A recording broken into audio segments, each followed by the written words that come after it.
Salam sejahtera, salam satu Malaysia.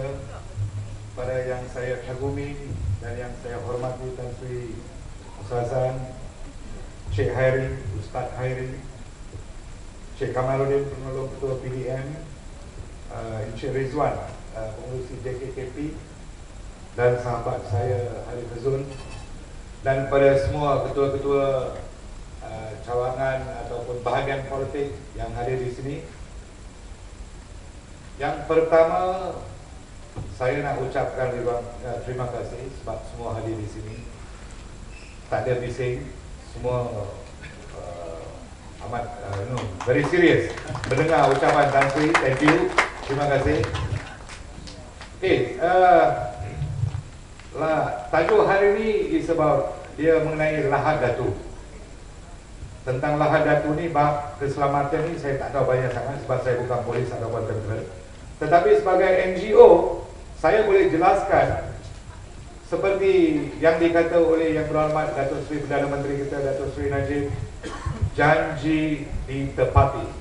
Apa makna janji ditepati? Janji ditepati ini ada kena mengena dengan keselamatan, keamanan dan perpaduan. Pembangkang sering perli dia kata janji dicapati. Biar saya jelaskan apa ni janji ditepati. Sejak kita merdeka 31 hari bulan Ogos 1957, apa yang terkandung dalam perlembagaan negara ialah kita tak boleh pertikai hak atau persoal semua kaum di Malaysia, tak kira Melayu, Cina, India, siapapun. Kita tak boleh persoal ataupun kita tak boleh sindir walaupun macam mana pun kita tak boleh soal. Tak boleh. Ini undang-undang di Malaysia, ditermaktub di perlembagaan Malaysia. Pernahkah Melayu pertikai hak kaum India? Pernahkah Melayu pertikai hak kaum Cina? Pernahkah? Tak pernah. Tidak pernah. Itu kelebihan kaum Melayu Bumiputra lah, yang tak pernah pertikai. Sebab kalau dia pertikai, mungkin Bumiputra yang terkaya hari ini. Kalau dia pertikai hak orang lain, dia yang pemilik bangunan yang terbanyak hari ini. Kalau dia pertikai, dia tak akan jadi pemandu teksi yang terbanyak di Malaysia. Dia tak akan jadi pemandu bas yang terbanyak di Malaysia. Dia tak akan jadi kuli yang terbanyak di Malaysia kalau dia pertikai. Sebab dia tidak pertikai, sebab dia sokong, sebab dia akur dengan apa yang termaktub di perlembagaan. Sebab itulah kita masih aman dan damai. Sokong? Sokong? Jadi kalau kita tengok isu sejak 2008 ni, sejak diberi peluang kepada orang yang dinun pelbagai persoalan, pelbagai pertikaian, pelbagai sampai menggugatkan negara pun ada. Betul? Dia persoal hak Bumiputra. Apa yang lebih sangat dengan Bumiputra ni? Macam DAP, dia kata, ada kawan DAP tanya saya dilahirkan di Malaysia, bapa saya lahir di Malaysia, kenapa saya tak boleh jadi Bumiputra? Apa yang lebih sangat dengan Bumiputra? Macam saya kata tadi, kalau Bumiputra bukan dia ada tanduk pun. Betul? Kalau Bumiputra, dia yang jadi terkaya di Malaysia, betul lah? Dia yang pemilik, semua dia lah. Betul? Jadi tak ada apa benda pun dengan Bumiputra ni. Tak ada apa pun. Malahan Datuk Seri Najib dengan konsep satu Malaysia, dia menyokong. Kalau boleh berniaga, kita sokong. Yang boleh belajar elok, kita sokong. Tak pertikai. Semua hak kaum dijaga sama rata. Kalau Barisan Nasional zalim, kalau UMNO resis, mana mungkin kaum India dengan kaum Cina boleh bina kuil? Kalau UMNO zalim, kalau BN resis, Mana mungkin kita ada sekolah kebangsaan Tamil dan Cina? Betul? Betul kan? Jadi inilah keseimbangan Barisan Nasional dengan dacing dia. Dia jaga hak saksama, tak pertikai, tak persoal. Macam 2008 ni, pelbagai persoalan isu kuil, macam isu kuil ni di Robo ni, telah mencetuskan satu kemarahan di kalangan kaum India. Betul tak? Robo kuil, Robo kuil, Robo kuil. Dia bila dah ambil kerajaan PKR19, Robo juga. Robo sampai masuk dalam rumah dia Robo. Itu pun tak apa, loceng bunyi pun dia larang, dibangi. Tak ada pula suara PKR datang bertikai. 2008 mahoi, mogok. Itu tak apalah. Jadi ada banyak isu pembangkang yang bawa, dia cuba api-apikan, mencetuskan sentimen perkauman, di mana dia cuba wujudkan satu kebencian kaum India terhadap kerajaan Barisan Nasional. Kononnya macam Surendran, dia kata 300,000 kaum India dinafikan hak warga negara. Saya orang India, saya dapat IC. Macam mana? Mulalah IC kita Jadi mana datangnya 300,000 IC ni? Sampai sekarang tak ada bukti. Sampai sekarang tak ada bukti. Yang ditolak permohonan kad pengenalan ni tak cukup dokumen. Kelahiran confuse sikit, pening, tak tahu dia lahir untuk bangsa mana. Macam mana kita nak sahkan dia jadi warga negara? Betul kan, Sri? Jadi kalau kita tengok di Jabatan Pendaftaran Negara, permohonan yang nak ambil IC biru cuma ada dekat 10,000. 8,000 lebih telah pun diluluskan dan masih lagi dekat 2,000 lebih dalam proses. Mana datangnya 3,000 IC ni? 300,000 ni mana ni? Sampai hari ini PKR tak boleh buktikan. Tak ada. Hilang kan? Profil hilang ini kepada isu IC nombor 1. Yang kedua, saya datang balik dekat isu kuil ni balik. Isu perubahan kuil ni. Pernah tak kita dengar isu kuil Cina di Robo? Pernah tak? Kenapa? Saya bukan nak kutuk agama saya bukan nak kutuk bangsa saya. Tapi kita, adakah? Kuil Cina di Robo pernah dengar? Tak ada. Sebab sebelum dia bina kuil, dia tengok tu tanah siapa. Dia ikut prosedur. Dia ambil plan. Lepas tu baru dia bina kuil. Tapi saya bukan nak kutuk kaum saya. Kadang-kadang kita tersilap, kita pergi bina tanpa minta kebenaran. Bila tuan tanah minta balik tanah tu, tak salah. Janganlah tuduh kerajaan Barisan Nasional zalim. Kerajaan Barisan Nasional tidak akan robohkan kuil yang telah diluluskan, yang telah diberi, yang telah diwartakan. Tidak pernah dalam sejarah. Malahan kerajaan Barisan Nasional telah memberi lebih daripada 200 juta sejak Datuk Seri Najib jadi Perdana Menteri kepada semua kuil. Tepukan yang terbesar pada Datuk Seri Najib. Tuan-tuan dan puan-puan, lagi satu isu. Pembangkang ni 2008 diapikan untuk kaum India. Dulu dia kata sekolah-sekolah Tamil ni 3,000 lebih. Sekarang yang tinggalnya below 1,000. Betul lah.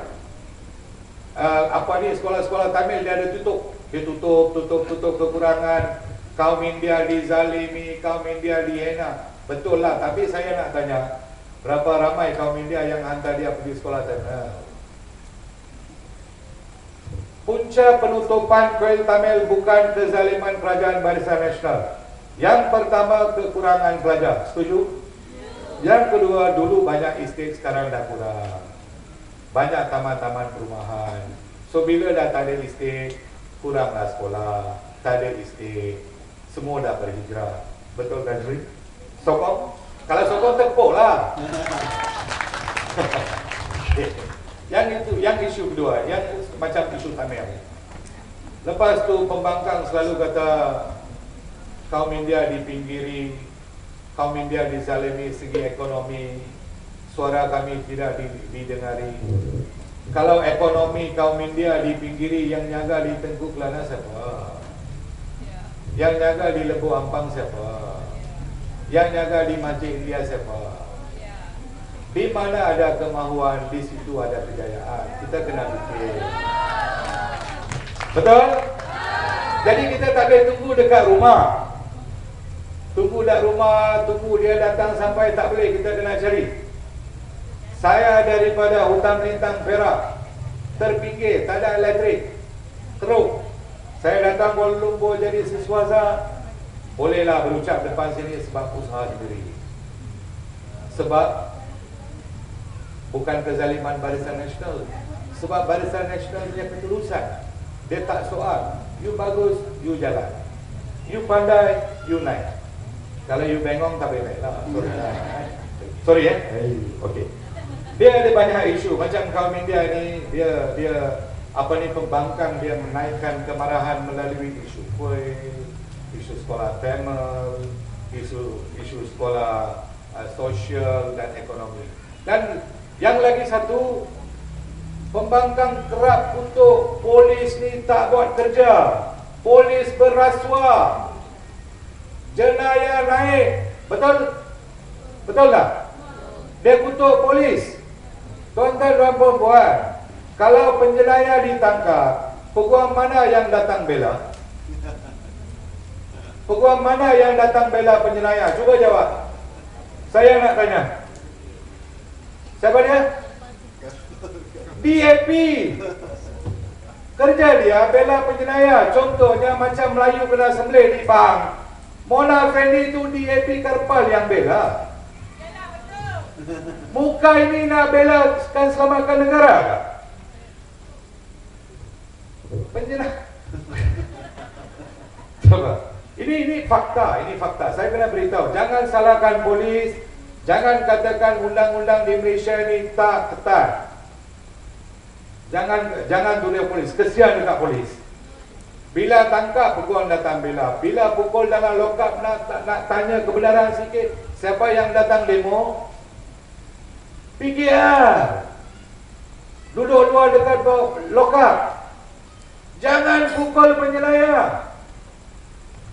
Betul tak betul? Habis bagaimana kita nak kurangkan jenayah ni? Boleh tak? Tak setuju? Jadi wajibkan, kena faham satu, setiap undi kepada pembangkang melahirkan dan menyokong satu penjenayah. Jadi kita nak Malaysia yang aman ke Malaysia yang kucar kacir? Aman. Saya ni? Yakin ni? Okay. Ada banyak lagi isu yang saya nak beritahu ni. Ini macam kempen sekali lah. Macam dia kata Kerajaan Barisan Nasional dia tidak pernah pertikai hak-hak penjaga. Macam kita tahu, penjaga yang banyak ni 85% bukan Melayu, dia Cina. Malahan kita sokong baja, subsidi semua. Pembangkang kata Barisan Nasional barangan naik. Betul? Barisan Nasional barangan naik. Yalah, Barisan Nasional memang barangan naik. Jalin, yang tanam sayur di Cameron Highland Melayu. Betul? Ha? Dia tanam, dia tentukan harga, dia edar. Lepas tu you tuduh Barisan Nasional, tak aci lah.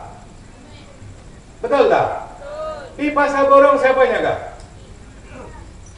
Bukan Melayu, kaum Cina. Tapi kerajaan tidak pernah bersoal, tidak pernah. Malahan kita sokong, bagi kebaikan lagi. Dekat kaum Cina kita bagi. Macam MCA, tuan-tuan dan puan-puan, dia galakkan fungsi perniagaan dengan Melayu dan India. DAP tak. Pernahkah DAP buat macam itu? Pernahkah dengar? Tak. Lagi satu, DAP dia kata dia nak selamatkan Malaysia, kononnya nak jadikan negara aman.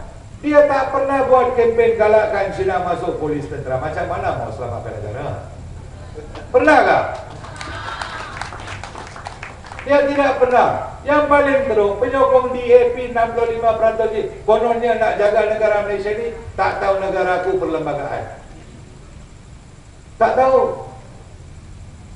Tanya Sultan pun tak tahu, tanya Raja pun tak tahu. Tapi dia nak selamatkan negara. Dekat Pulau Pinang, dekat Pulau Pinang. Ni Rafizi ni duk siang malam dia kata dia nak turunkan harga kereta. Betul tak? Saya cabar Rafizi pergi Pulau Pinang, buat kempen turunkan harga rumah. Berani you pergi buat. Kena sepak, kena terajang daripada dia ni. Kenapa dia tak berani buat? Kereta you beli bila-bila pun you boleh beli. Rumah boleh beli kan? Rumah yang termurah di Pulau Pinang yang mampu dimiliki 400,000.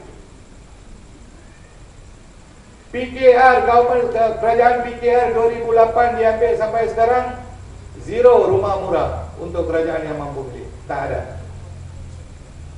Hebat pakatannya. Pakatan pembangkang, saya tak nak panggil pakatan rakyat lah.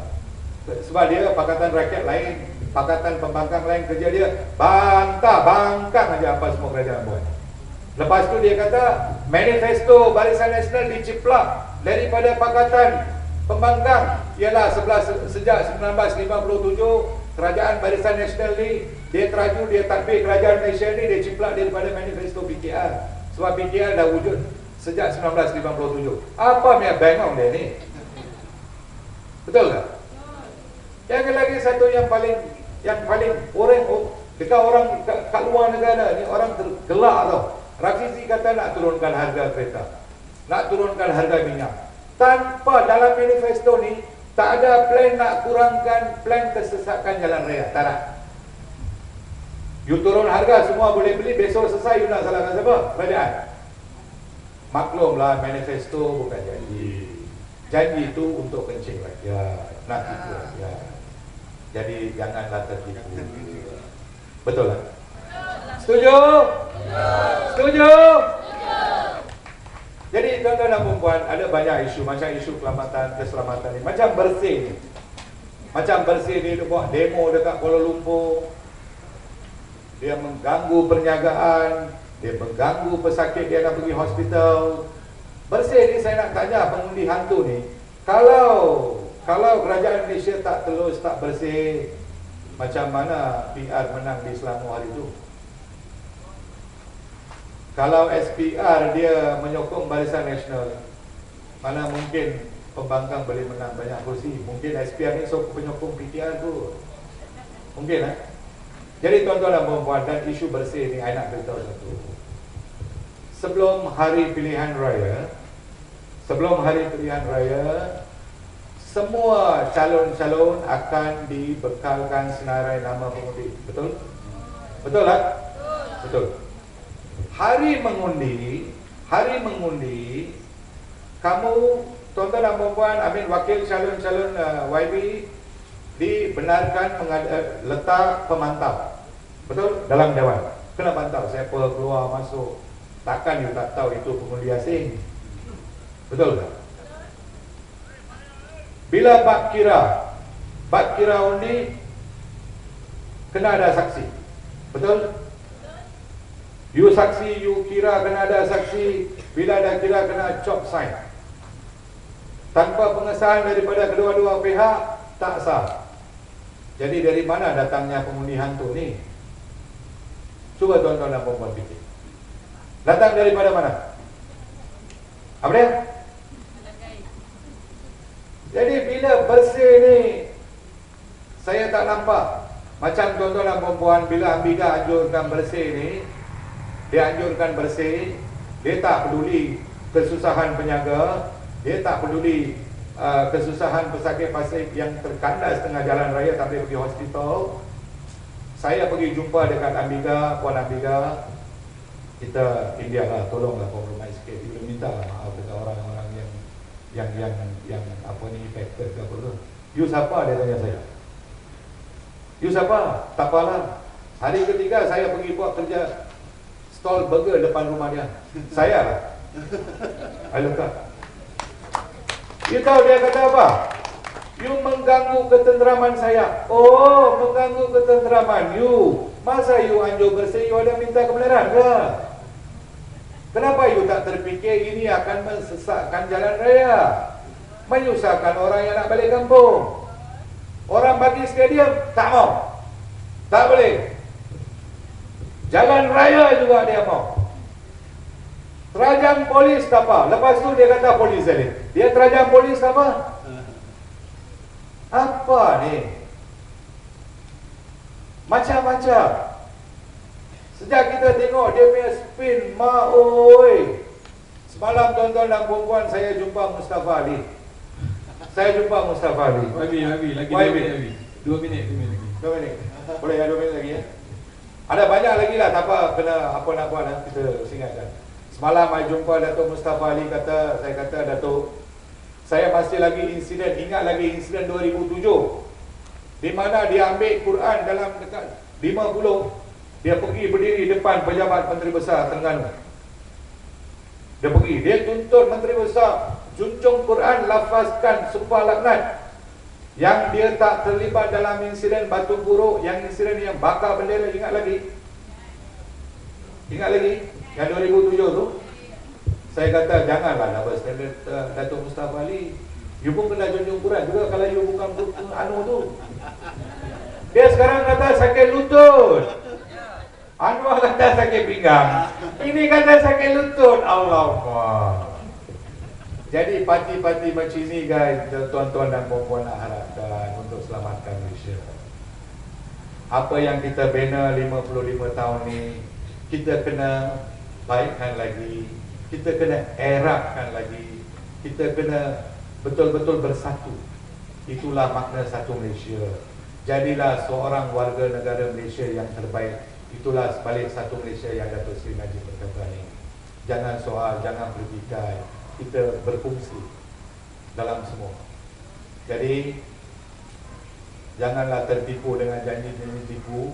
2008 dia janji bulan dan bintang. Bila dipersoal dia kata manifesto bukan janji. Hang nak saman-saman lah. Bayangkan kalau dia dah jadi kerajaan pusat, you ingat kita ada masa nak saman dia lah. You saman dia, you tangkap masuk IC. Betul. You ulang air saman. Ingat lagi? Ya. Bila orang tanya Anwar sikit aja, you ulang air saman.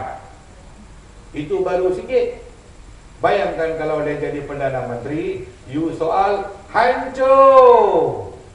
Tak ada demokrasi lagi dah. Tak boleh bersoal, tak boleh bertikai. Setuju? Setuju?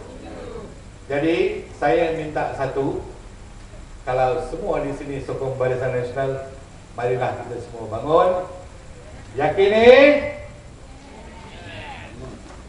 sayangi, sayangi, sayangi, yakini, yakini. Sekian, terima kasih.